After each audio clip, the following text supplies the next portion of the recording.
지금 현재 우리나라가 뭐 여러 가지 그냥 아노미 상태에 지금 있는데 네. 가장 중요한 일단 기업가 정신과 네. 기업의 역할을 많이 좀 망각한 것 같은데 네. 이게 좀 제대로 정의를 좀 내려주시면 어떻게 할 수 있을까요? 이 자본주의를 흔히 시장 경제라고 얘기를 하죠. 근데 엄격하게 보면은 시장 경제라기보다는 기업 경제입니다. 기업이라고 하는 것은 누구든지 사업을 하고 여러 사람과 사업을 하기 시작하면 그걸 기업이라고 불러요. 그 기업을 빼놓고는 사실 시장 경제를 얘기할 수 없습니다. 옛날에 마르크스 시대 때는 자본가 이렇게 불렀지만 지금은 자본가가 아니고 기업가들입니다. 기업가가 자본가 또는 기술자 또 근로자들을 믹스하는 존재죠. 그래서 계획을 짜고 사업 계획을 만들어서 사업을 하는 사람들이 이제 기업가들입니다. 그런데 그 기업가 정신이라고 하는 것은 자본주의 정신의 핵이죠. 그건 근면절약하고 열심히 일하고 뭔가를 자본과 노동을 잘 결합할 수 있는 방법을 내는 사람들을 기업가 또 기업 이렇게 부르는 거죠. 노동의 분업을 조직하는 겁니다. 예를 들어서 우리가 기업이 없다면 무슨 뭐 조금만 복잡해지면 생산할 수 없죠. 예를 들어서 뭐 휴대폰이다, 자동차 이렇게 되면 거대한 기업 조직의 분업 조직이 필요하죠. 이제 그런 것들을 조직하는 자, 오가나이저를 기업이라고 합니다. 그런데 이 기업가 정신은 종종 활기 있게 또는 분출하는 에너지를 가지는 시기도 있고 쪼그라드는 시기도 있어요. 그런데 지금은 확실히 위축되는 시기고 예를 들어서 이승만 시대 후반기, 특히 1950년도 후반기나 또는 박정희 시대 같은 경우에는 기업들이 폭발하는 시기였습니다. 실제로 숫자도 엄청나게 늘어나는 시기였고 최근 들어서는 폐업이 많아지고 있고 기업이 쪼그라들고 있죠. 이거는 기업가 개개인들의 문제라기보다는 기업가 정신이 살아나지 못하도록 온갖 종류의 정부 규제가 켜켜이 쌓여 있기 때문에 그렇습니다. 기업을 하다가 대기업이 되기만 하면은 그때부터는 엄청난 규제가 들어오기 시작합니다. 기업을 만들어서 성공하고 나면 뭐 인간이니까 죽게 되고 죽게 되면 그 사업가의 정신을 이어갈 무슨 뭐 그 자식들이라든가 상속이 되어야 되는데 상속을 차단하고 있습니다. 우리나라는 조금만 큰 기업이면 상속세가 65%죠. 그러니까 기업을 물려주기 전에 아마도 지금도 아직도 많은 기업들이 상속에 대해서 잘 모르니까 열심히 기업을 하고 있어요. 그런데 실제로 그들이 상속을 하려고 보면 기업 경영권을 상속할 수 없다는 것을 깨닫게 돼요. 그렇게 되면 지금 많은 기업가들이 아직도 그걸 잘 심각하게 인식하고 있지 않은 것이 뭔가 빠져나갈 구멍이 있지 않겠는가라고 기대하고 있기 때문에 불과해요. 그 사실 빠져나갈 데가 없습니다. 범죄자가 되기 전에는. 이제 그 사실을 한국의 기업가들이 알기 시작했죠. 그러니까 더 늦기 전에 기업을 정리해버리거나 또는 기업으로 철수해버리거나 또는 자식에게 팔아서 현금을 주고 말자 이런 식의 분위기가 형성이 되죠.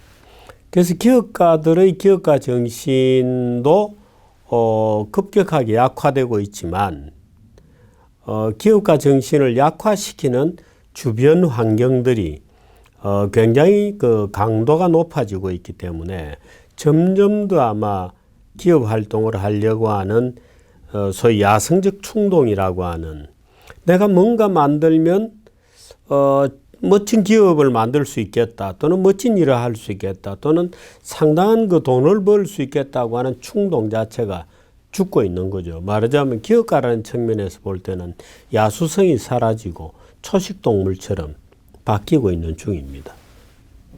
예, 그러면은 지금 한국 기업들의 기업가 정신이 투철하다고 보십니까? 점점 사라지고 있죠. 그러니까 워낙 아마 기업가들은 그동안의 소위 좌경적 정책, 기업을 적대시하고 지금 한국 일반 대중들은 잘 기억을 못 하겠습니다만은 많은 소위 프랑크푸르트 학파 네오마르크시즘 진영이라고 하는 거기에 마르쿠제라고 하는 학자가 있었는데, 이 마르쿠제라는 사람은 1차원적 인간이라는 책에서 기업할 자유가 있어서는 안 된다, 기업할 자유를 봉쇄해야 된다라고까지 주장했던 정신 나간 사람이 있었어요. 그런데 한국의 지금 좌익들은 대부분 그렇습니다. 그 기업가 스스로도 기업가 정신이 급격히 약화될 수밖에 없는 것이 뭐 밑보여서 좋을 게 없고, 기업해봤자 별로 남는 게 없고, 뭐 그렇게 되면 뭐 동네 목욕탕이나 하지 뭐 이제 이런 식으로 바뀌는 거죠. 지금 목욕탕도 줄어들었습니다만은.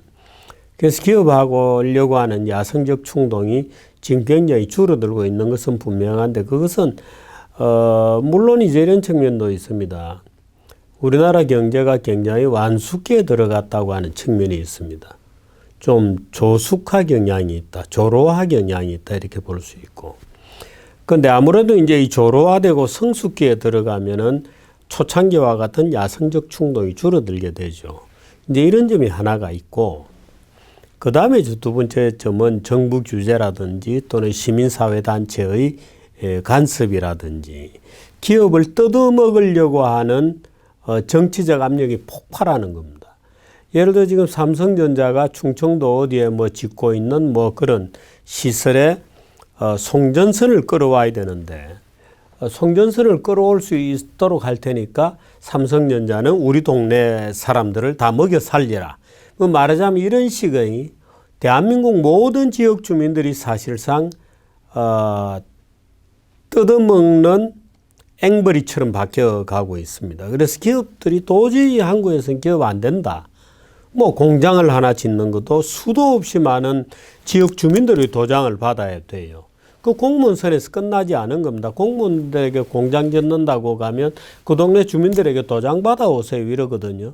도장 받으러 가면 그때부터는 이제 말하자면 하이에나들에 둘러싸인 신세가 되는 거죠. 그 저마다 한 입씩 뜯어 먹으려고 달려들면 그 협상하다가 지쳐서 나 기업 안 해, 이 동네 안 하겠어 하고 떠나가 버리는 겁니다. 이제 그러니까 조직적으로 기업가 정신을 무너뜨리고 있는 중입니다. 지금 누가? 한국인들이, 또 대표적으로 한국의 시민단체들이, 또 그 시민단체들이 말하자면 과 내밀한 연결 관계에 있는 사회주의적 정권, 좌익 정권들이 기업 활동을 틀어막고 있고, 누가 기업 활동을 하려면 조직적으로 붙어서 뜯어먹는 거예요. 예를 들어서 롯데가 어디 지역에 가서 큰 슈퍼를 하겠다고 신청서를 내면 그 지역에 있는 조그만 유통업체들이 모여서 이제 뜯어먹는 조건의 협상을 시작을 합니다. 이제 이렇게 되면 기업은 못하는 거죠. 그래서 아마 지금 뭐 기업가 정신을 점수로 매겨봐라 그러면은 저는 뭐 예를 들어 10점이 기준이다 그러면 아마 마이너스 상태로 들어가 있을 거예요. 네, 한국 기업들이 좌파 단체를 지원해주는 시기는 언제라고 생각하세요? 그게 되게 IMF 이후에 좌파 단체들은 한국의 재벌과 대기업 집단을 출생부터 시기 질투해 왔거든요. 좌경적 세계관은 우선 대기업에 대해서는 적대적입니다. 근데 그 박정희 정부 때에 국가기관산업, 특히 중화공업도 민간 자본으로 시작을 했기 때문에 거기에 대해서 굉장히 적대적 세계관을 가지고 있어요. 좌익들은 중화공업 같은 큰 기업들은 국가에서 국영으로 해야지 왜 민간 기업을 주었느냐는 소위 대기업의 출발의 원천에서부터 굉장히 적대적인 생각을 가지고 오다가 우리나라 외환위기 직후에 새로운 무기를 하나 들게 되었어요. 그게 소위 월가에서 기업과 투자자를 연결해 주는 것이 증권시장인데, 기업과 투자자를 연결해 주기 위한 하나의 협상장치로 이 투자자들에게 기업을 견제할 수 있는 그런 힘들을 많이 주거나 주자는 주장들이 많았어요. 미국에도 좌익이 만만치 않거든요. 그러니까 자본시장을 활성화한다는 명분 하에 기업을 규제하거나 간섭할 수 있는 수단들, 무기들을 많이 개발이 되어 있어요. 미국에. 실제로 그 개발된 것 중에 극히 일부만 미국에서는 적용이 되고 있는데 그 개발된 백화점 같은 무기고를 모두 다 틀어서 한국으로 갖고 온 겁니다.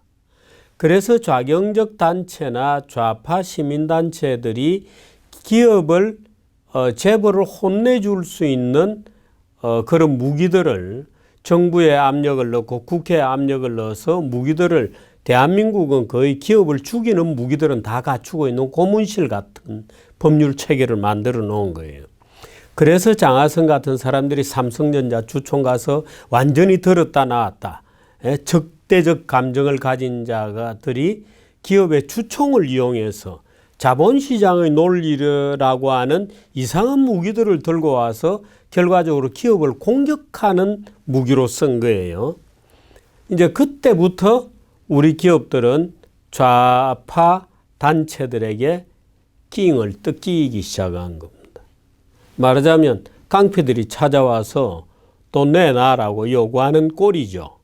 그럼 할 수 없이 시끄러우니까 또 기업들도 약점들이 많고 뭐 여러 가지 이제 약점들이 많고 하니까 그들에게 말하자면 관리비 또는 보안비를 내기 시작한 겁니다. 그게 우리나라 좌파 단체들 예를 들어서 참여연대가 기업들로부터 어마어마한 자금 지원을 받게 된 출발이죠. 뭐 재벌개혁센터 이런 거 만들면 장사가 되거든요. 재벌개혁센터 만들어서 기업들 한 바퀴 돌면 다 보호비를 내는 겁니다. 그래서 참여연대 홈페이지에 지금은 모르겠습니다만은 옛날에는 그 돈 낸 기업가들 명단 다 공개되어 있고 그랬어요.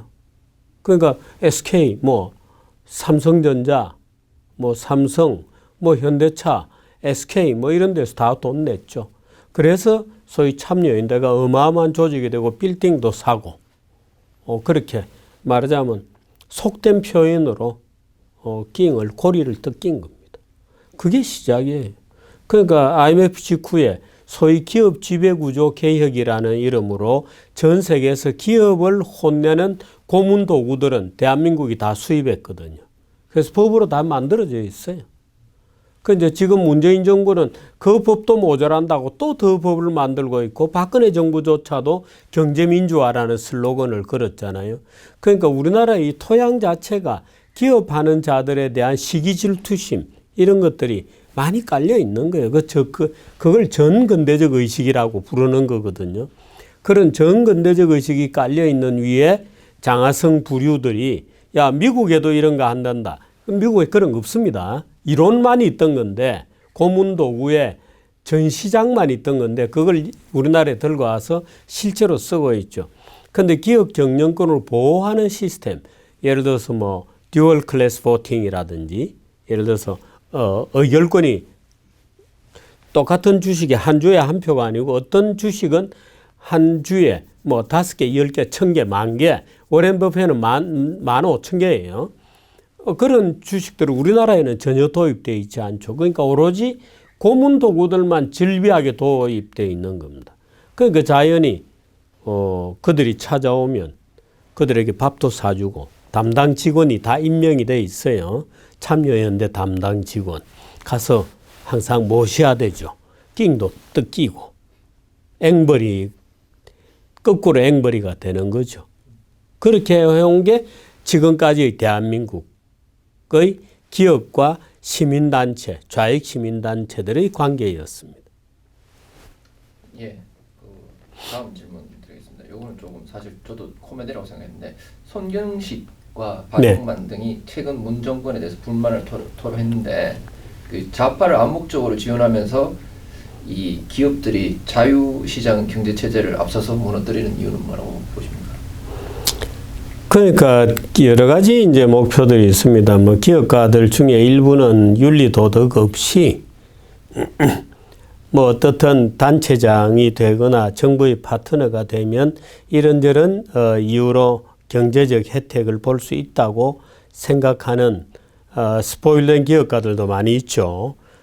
그 대표적인 분 중에 뭐 김우중 이런 분들도 들 수 있겠습니다만은 최근 들어서 이제 재계에서 예를 들어서 제가 보기에는 박용만, 또 송경식, SK그룹의 최태원 이제 이런 사람들은 소위 이제 좌파 세력들이 권력을 쥐고 있고 또 앞으로도 상당히 장기화할 것이라고 보기 때문에 그런지 어떻든 굉장히 좌익적 세계관, 말하자면 반기업적 세계관을 가지고 있는 정치 권력과 상당히 친밀하거나 또는 결탁되거나 하는 이런 관계를 유지하는 분들이 상당히 많죠.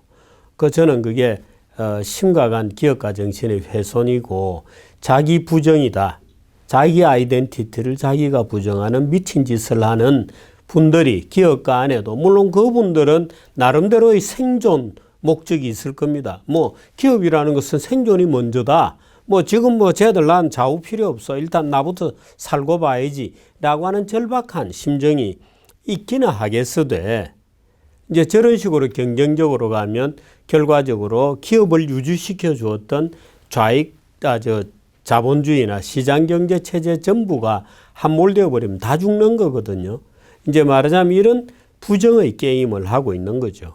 이제 거기에 이제 여러 사람들의 이름이 거론되고 있는 겁니다. 심지어 최태원이 같은 SK그룹의 회장은 감옥을 하도 들락거려서 그렇게 되었는지는 모르겠으되 자본주의의 동기는 이윤동기거든요. 그 이윤동기를 부정하고 마치 사회적 기업을 타는 것이 좋은 것처럼 재벌 회장이 사회적 기업 선전하고 다니는 코미디가 지금 벌어지고 있는 거죠. 네. 네, 한국 기업들에 침투한 중국 자본 현황에 대해서 네. 말씀 부탁드리겠습니다. 글쎄요, 뭐 침투했다 이런 표현은 적절한 표현은 아니고 미국 자본이 들어오는 거는 침투가 아니고 중국 돈이 들어오는 건 침투다. 이런 거는 좀 곤란한 표현이고 곤란한 구분이에요. 자본에는 원래 국적이 없습니다. 문제는 중국 자본에는 국적이 있어요. 중국 기업들은 아직까지 국영기업이 대부분이고 중국 기업의 지배 세력은 아직도 공산당이 지배하고 있죠. 그래서 우리가 중국 기업은 자본시장의 논리대로 움직이지 않고 기업 경영의 원칙대로 움직이지 않는다고 일반적으로 보죠. 그래서 이제 중국 기업들이 한국 기업에 과다 진출하는 것에 대해서 우리가 늘 경계감을 가지고 있는 것인데 제가 볼 때는 뭐 아직까지 그렇게 심각한 정도라고 보지 않고 오히려 뭐 심각하다고 한다면 예를 들어서 뭐 삼성그룹이 중국의 반도체 공장을 유지를 하고 있는데 어느 정도 수준까지의 반도체를 거기서 생산하게 되는 것인가. 중국이 일단 가 있다 그러면 그건 비밀은 다 나간다고 봐야 되거든요.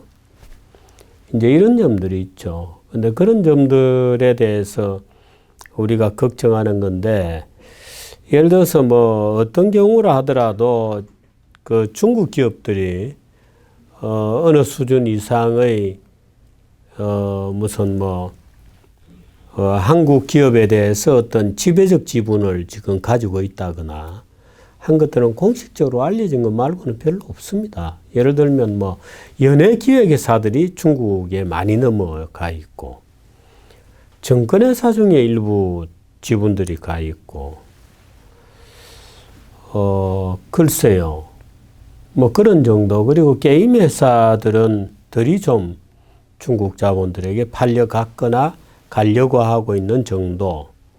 뭐 그런 정도입니다. 그래서 저는 아직은 뭐 예를 들어서 우리가 흔히 예상하는 시장 교란, 예를 들어서 왕창 한국 기업 주식을 사서 지배적 힘을 가지고 예를 들어서 한국 기업의 비밀을 가져가고 기업 비밀을 가져가고 빈 껍데기만 남겨놓지 않겠는가에 대한 두려움.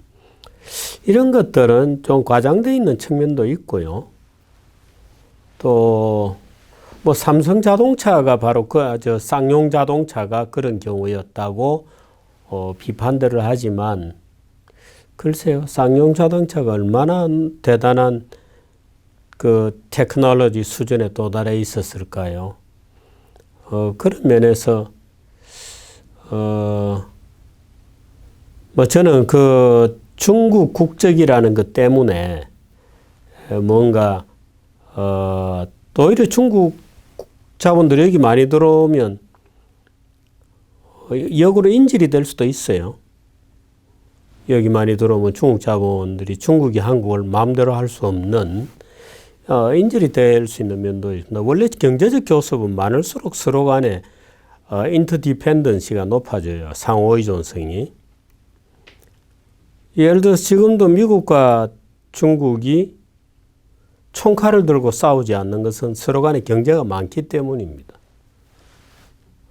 그래서 뭐 저는 뭐 별로 그것을 두려워할, 그래서 우리가 그것을 침투라는 말로 불러야 할 정도는 아니다. 예를 들어서 뭐 제주도에 땅 투자를 많이 했다. 그 제주도 분들은 기분이 나쁠지 모르지만 땅을 떼가는 건 아니죠. 집값 올려주고 있는 거죠. 땅을 떼가지 않습니다. 그런 차원에서는 뭐 조금 길에서 시끄러운 소리가 길에 잡음이 좀 많아졌다. 뭐 그거는 기분 나쁠 수도 있는데 중국인들도 요즘 굉장히 조용해졌어요. 중국 드라마가 옛날처럼 막 시끄럽게 하지 않습니다. 굉장히 조용한 러브 스토리들도 굉장히 많아졌어요. 그래서 조금 뭐 있으면 아마 길에서 시끄러운 것도 좀 줄어들 거예요. 그것도 중국이 소득이 높아지고 하면서 아마 우리가 흔히 중국인들에 대해서 느끼는 약간 좀 답답한 그런 면들은 상당히 아마 개선이 되겠죠. 중국도 그렇게 생각합니다. 예. 그 다음 질문은 만약에 이해찬 말대로 민주당이 20년 집권을 하게 되면 20년 후에 한국은 어떤 모습이 될지 한번 말씀 주시고, 또 하나는 추미애부터 시작해서 이번에 손혜원이 내부 정보 이용해가지고 사실상의 국정농단 1,000억 그 부동산 그거 한 거랑, 그다음에 사립 유치원 유은혜 공격하면서 또 공립 그 타가소 형식으로 이렇게. 네, 이해찬 대표의 말대로 민주당이 지금 현재의 정책을 유지하는 가운데 20년 정도 집권한다. 그러면 제가 볼 때는 단언컨대 국민소득이 2만 달러 밑으로 떨어질 겁니다. 절반 정도 삭감된다고 봐야 되겠죠. 뭐 저는 10,000달러도 흔들릴 수 있다고 봅니다만은 한 두어 번 정도의 충격을 받으면 그렇게 갑니다. 예를 들면 그 충격이라는 게 지금 예를 들어서 우리가 IMF 위기 겪었을 때 국부가 한 30% 정도 날아가거든요. 두 번 하면 60%잖아요. 그러면은 얼마 정도나 들까요? 3, 6, 18 하면은 10,000달러 수준까지 떨어지죠. 근데, 그러면 이해찬이 주장하는 그런 더불어민주당 정권이기 때문에 그러느냐고 하면 사실은 그 역순입니다. 대한민국 국민들이 그런 정부를 선택할 정도로 어리석은 거죠. 그 어리석은 만큼의 국민소득 수준밖에 안 되고 그 수준으로 떨어져야 되는 겁니다. 예를 들어서 엄격한 법치 이런 게 귀찮은 겁니다. 지금 대한민국 국민들은. 예를 들어 김경수 판결에 대해서 정부 여당이 총력전을 지금 펴고 있는 게 그런 거잖아요. 박근혜 8년 받을 때는 박수치고 있다가 이제 자기에게 불리한 판결 떨어지면 사법부가 적폐다 이런 식의 반법치적 세계관, 또 반자유민주주의적 세계관입니다. 자유민주주의는 선거를 통해서 국민 주권이 행사가 돼요. 그런데 이 지금 대한민국 국민들은 선거 필요 없다. 길거리에서 바꾸자 이런 거잖아요. 이제 이렇게 되면은 국민 수준이 요구하는 국민 소득 수준으로 떨어질 수밖에 없죠.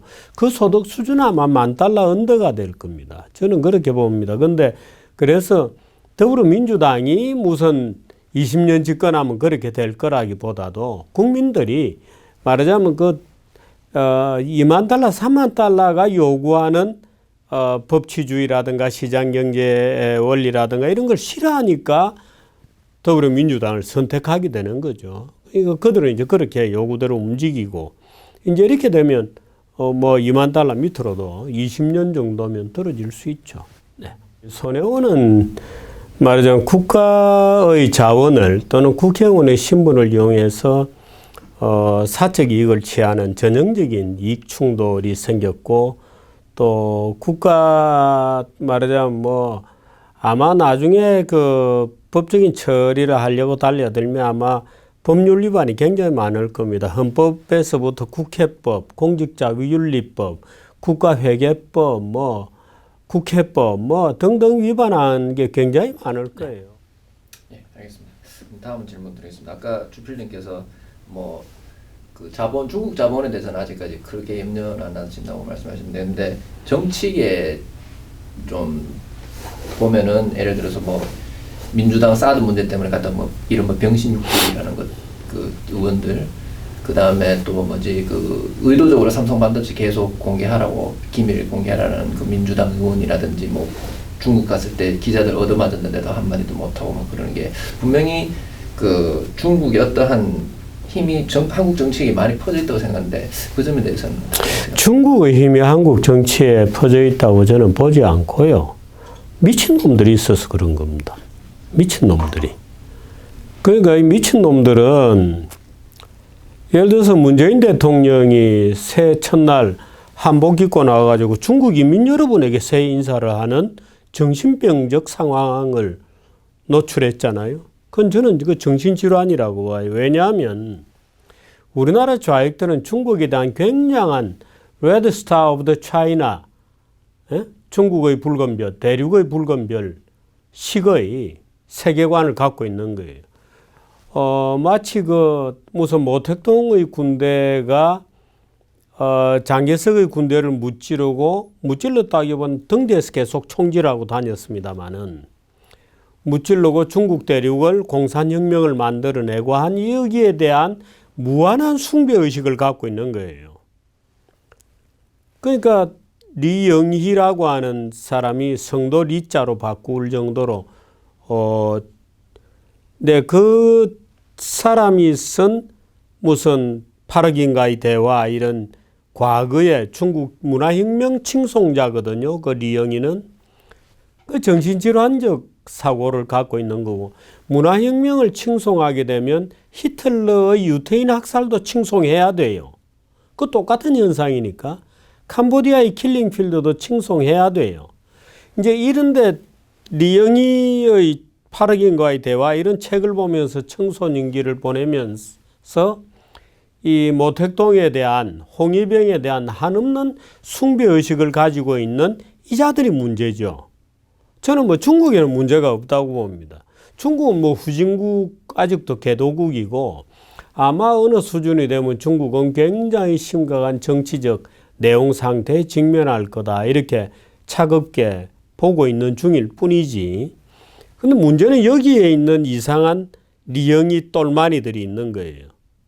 그 베트남이 공산화되었을 때 기뻐서 어쩔 줄 몰랐다고 주장하는 게 대한민국 대통령이고 간첩을 세계인이 보는 가운데 존경한다고 신영복을 나는 존경한다고 주장했던 게 대한민국의 대통령이에요.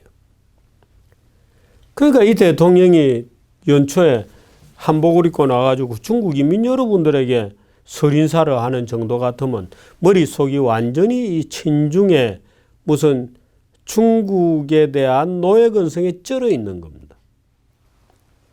그 조선시대에는 말할 것도 없었죠. 이제 그 전통이 이어지고 있는 겁니다. 우리나라 좌익들의. 그 예를 들어서 중국에 대한 무한한 숭배의식, 그 송시열 같은 자들도 마찬가지거든요. 그 지금 대한민국에서 아직도 선비정신을 지가 있는다고 주장하는 인간들은 송시열을 칭송할지 모르지만 송시열이야말로 소중화주의에 사로잡힌 중화를 숭배하는 자들이었거든요. 근데 그 자들이 만든 무슨 만동묘라든가 대보단이라든가, 대보단은 성균관대학교 뒤에 있습니다만은, 어디입니까? 무슨 창경궁인가요? 그 뒤쪽에 언덕 위에 있습니다만은, 이제 그런 숭배의식을 갖고 있는 거죠. 근데 이제 그런 게 이제 이 현대판 모택동에 대한 숭배의식까지 되어서 누군가요? 조선시대 때 그 지리지를 썼던 서거정이었던가요? 그 한반도는 생긴 모양이 중국을 향해서 업을 하고 있는 자세다. 그래서 우리도 그렇게 해야 된다고 주장한 정신병자도 있었어요. 그 지금 그 짓을 문재인 정권이 하고 있는 거죠. 그 이건 이들의 문제이지 중국의 문제는 아니다 이거죠. 이들의 문제이죠. 네, 국민연금이 기업의 경영권을 간섭하게 되면 일반 국민들한테 어떤 영향을 미치게 되나요? 일반 국민들에게 어떤 영향을 끼치냐기보다도 국가에서 기업을 지휘하게 되죠. 국민연금을 누가 장악하느냐에 따라서 대한민국 기업에 명령을 내릴 수 있습니다. 그런데 이건 기업 자유에 대한 중대한 침해고 결국 이런 침해가 누적되면 그 기업은 기업 경영 활동이 잘 안 되죠. 당연히 망하겠죠. 뭐. 그 망하면 뭐 실업자 많아지고 뭐 나라 꼴이 엉망이 되는 거죠. 뭐 그거는 뭐 두말할 길게 설명할 이유가 없는 겁니다. 그 나라 망하는 겁니다. 예, 그 사회주의죠. 국유화하고 똑같은 겁니다. 알겠습니다. 그러면 기업가 정신을 훼손하는 기업인들에게 한 말씀 하신다면? 기업가들도 이제 아마 본질을 좀 알았을 겁니다. 그래서 기업가들도 시장 자유, 기업할 자유를 지키기 위해서 뭔가 단체 행동을 해야 됩니다. 의사를 표현하고 자유는 공짜로 주어지는 것이 아니죠. 나중에 아마 이런 상태에서 말하자면 자유우파 정도가 집권을 하면 모르겠을 때 만일에 극우가 집권을 하게 되잖아요. 우리나라 아직은 극우 정당이 없습니다만은 이런 상태라고 하면 극우 정당이 생기거든요. 근데 그런 극우 정당이 정권을 잡으면 아마 지금 기업가들 다 집어넣어 버릴걸요. 그러니까 정신 차리시기 바랍니다. 그 기업가들은 지금이 그렇게 무슨 뭐 하루 이틀의 협박에 놀아나거나 이래서는 안 된다. 죽는 거다 하는 것을 잘 느끼셔야 돼요. 기업 뺏깁니다. 예를 들어서 삼성 같은 경우에 민노총 들어가서 파업 세게 하잖아요. 그럼 뭐 이재용 쩔쩔 매겠죠. 그럼 바로 국가에서 접수하면 그만인 겁니다. 그러니까 뭐 국민연금 가지고 국가 접수하면 그만이죠. 그러니까 지금 뭐 그렇게 한가하게 생각할 때가 아니죠. 전부 결사적으로 기업할 자유를 지키고 자유를 지키고 대한민국을 지키는 전선에 기업가들도 힘을 보태야 됩니다. 직접 행동을 하거나 아니면 자금을 대든가 뭐 뭔가를 뭐 기여를 해야죠. 네, 알겠습니다. 마지막으로 질문드리겠습니다. 일반 국민들이 시장 경제를 지키기 위해서 해야 할 일이 어떤 게 있을까요? 일반 국민들이 시장 경제를 지켜야 한다는 그 의지가 없을 겁니다. 지금은. 시장 경제가 어떻게 해서 국민 복지를 유지하게 되고 국민들의 삶을 영위하게 한다는 것 자체가 전혀 교육이 안 돼 있어요. 그래서 시장의 중요성을 모르는 겁니다. 경제할 자유의 중요성, 기업의 중요성을 재벌 2세, 3세 자기들도 얘들도 모르고 앉아 있는데 일반 국민들이 알 리가 없죠. 그 일반 국민들이 지금 해야 할 경제적 자유와 관련돼서 해야 할 것은 공부하는 일입니다. 공부를 해서 그런 정강정책이 국가의 정책으로 선택될 수 있도록 유권자가 선택을 잘해야죠. 뭐. 그 유권자가 선택을 잘못해 놓고 내 일자리가 없다. 예를 들어 지금 최저임금 가지고 바닥에서 죽을 지경이라고 아우성이 터지고 있잖아요. 아마 지금 아우성 지르고 있는 사람들이 대부분은 문재인 정부를 찍었을걸요. 저는 그렇게 생각합니다. 중소기업들도 마찬가지입니다. 저는 중소기업들이 박근혜 정부에 대해서 가지고 있던 원망, 원성을 많이 들었거든요. 그 지금 무슨 꼴을 당하고 있습니까? 지금 다 그 꼴을 당하고 있잖아요. 그 저는 속으로 그 잘 당하고 있는 거다. 당신들이 그렇게 선택한 거다. 그 이제 반성하고 있겠죠. 그 때는 늦으리죠, 뭐. 52시간으로 근로자를 더 고용할 수도 없고 기업 활동을 더 할 수도 없고 근로자들도 이제 52시간 가지고 임금 더 달라고 할 수도 없고 저녁은 시간은 왔는데 이제는 저녁을 즐길 돈이 없죠. 그러니까 뭐 그런 국민이 이런 결과를 선택하는 것은 너무나 자연스러운 거다. 빈부격차는 근로소득 안에서도 지금 더 벌어지고 있죠. 뭐 1차 오일 쇼크 이후에 지금 최장기간 불황이 벌써 시작이 되었거든요. 그런데 아직도 이 정권은 그걸 인정을 안 해요. 그냥 보수들의 엄살이다 이렇게 주장하고 있거든요. 그 이 사람들 머릿속에는 대한민국 경제는 아예 없는 겁니다. 자기들이 권력 잡고 있다는 그 환상에 도취해 있는 거죠. 아직도. 어떤 문제가 지금 이들 앞에 대한민국의 앞에 도사리고 있는지에 대해서 깊은 성찰이 없는 사람들을 지금 대한민국의 조타수가 되라고 표를 만들어서 다 찍어주고 있는 거죠. 그것도 민주주의도 교육이 잘못돼가지고 길거리에 와서 데모하면 그걸 민주주의라고 생각해요. 그건 마치 프랑스 헌법 같은 것이 이런 겁니다. 말하자면 민주공화국의 주인은 그 국민들이다. 국민의 주권은 선거를 통해서 행사된다. 이렇게 되어 있거든요. 그런데 우리나라 국민들은 선거 따로 해놓고 길거리 와서 데모해가지고 정권을 바꾸면서 아 우리 민주주의 잘했다 이러고 있는 바보들의 광란의 춤을 추어온 거죠. 그 경제 문제는 더 심각해요. 그 바보짓을 지금 해왔으니까. 그 먼저 시장의 자유가 뭔지에 대해서 먼저 공부해라. 공부를 해야 된다. 안 그러면 $10,000 언더로 떨어지는 거죠. 그 지적 수준에 맞는 소득 수준으로 다시 지금 복귀하고 있는 거다. 저는 그리고.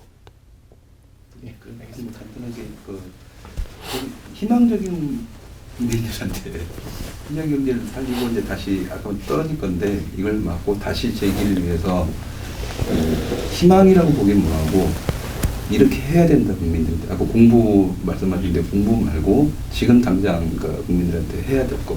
시장이 지금 무너지고 있는 상황에서 가능할까요? 카메라 보고 하는 게 낫지 않겠습니까? 예, 카메라를 보고 하는 게 낫습니다. 저기 말고 이쪽 카메라를 보시고.